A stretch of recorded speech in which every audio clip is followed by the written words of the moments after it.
Toujours dans la partie B, à la question 3, on nous demande d'étudier la position de la courbe CF de f par rapport à son asymptote oblique.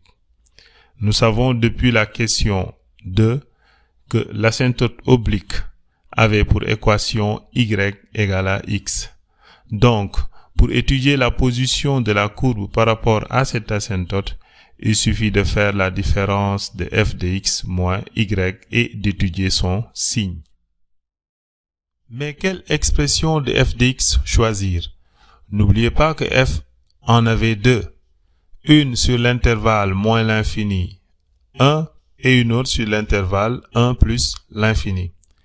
Mais comme l'asymptote oblique a été obtenue en plus l'infini, au voisinage de plus l'infini, donc on choisit la deuxième expression qui est définie sur 1 plus l'infini. Ainsi, f de x moins y est égal à racine de moins 1 plus x valeur absolue de x moins x. X étant positif, donc valeur absolue de x est égale à x. Donc x valeur absolue de x est égale à x carré. Racine de moins 1 plus x carré moins x peut être réécrit comme racine de moins 1 plus x carré moins x, le tout sur 1. Arrivé là, on multiplie souvent le numérateur et le dénominateur par l'expression racine de moins 1 plus x carré plus x. Parce qu'en faisant cela, nous obtenons une identité remarquable au numérateur et de ce fait, les radicaux vont disparaître. On obtient alors au numérateur racine de moins 1 plus x carré moins x, facteur de racine de moins 1 plus x carré plus x. Ceci est l'identité remarquable a moins b, facteur de a plus b. Donc nous avons racine de moins 1 plus x carré au carré moins x au carré.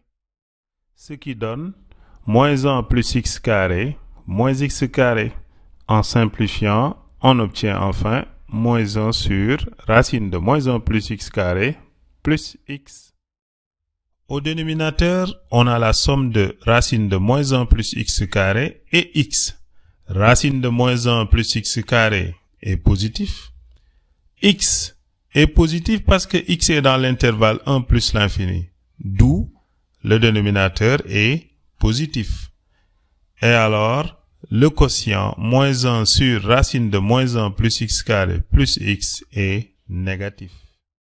Ainsi, la différence f de x moins y est négatif, ce qui signifie que CF est en dessous de l'asymptote oblique. À la question 4, on nous demande de déterminer les points d'intersection de la courbe CF de f avec les axes de coordonnées. Les axes de coordonnées sont l'axe des abscisses et l'axe des ordonnées. L'axe des ordonnées a pour équation x égale 0, parce que tous les points qui sont sur l'axe des ordonnées ont une abscisse égale à 0. Mais quelle est l'équation de la courbe de f? F a deux expressions, laquelle choisir? On voit que x est égal à 0. Regardons l'intervalle qui contient 0, c'est moins l'infini 1. Donc, on prend l'expression x au cube plus x moins 2 sur x plus 2. Donc, l'équation de la courbe, c'est y égale x au cube plus x moins 2 sur x plus 2. Nous obtenons alors ce système en remplaçant la valeur de x qui est égale à 0 dans l'expression de y, nous obtenons y est égal à moins 1. Ainsi, le point d'intersection a pour abscisse 0 et pour ordonnée moins 1. On peut dire alors que la courbe CF de f coupe l'axe des ordonnées au point de coordonnées 0, moins 1. Passons à l'intersection avec l'axe des abscisses. Une équation de l'axe des abscisses est y égale 0, parce que tous les points se trouvant sur l'axe des abscisses ont leur ordonnée y égale à 0. Pour la courbe de f, son équation sur moins l'infini 1, c'est y égale à x au cube plus x moins 2 sur x plus 2. Et son équation sur 1 plus l'infini est y égale racine de moins 1 plus x valeur absolue de x. Comme x appartient à l'intervalle 1 plus l'infini, valeur absolue de x est égale à x, d'où y égale racine de moins 1 plus x carré. Comme y est égal à 0, on remplace partout y par 0. À la deuxième équation, nous obtenons x au cube plus x moins 2 sur x plus 2 égale à 0. Le dénominateur x plus 2 doit être différent de 0. Et x au cube plus x moins 2 doit être égal à 0. De même, à la troisième équation, en élevant au carré les deux membres, nous obtenons moins 1 plus x carré est égal à 0. À la deuxième équation, 1 est une racine du polynôme x au cube plus x moins 2. On peut ainsi le factoriser par exemple la méthode d'Horner.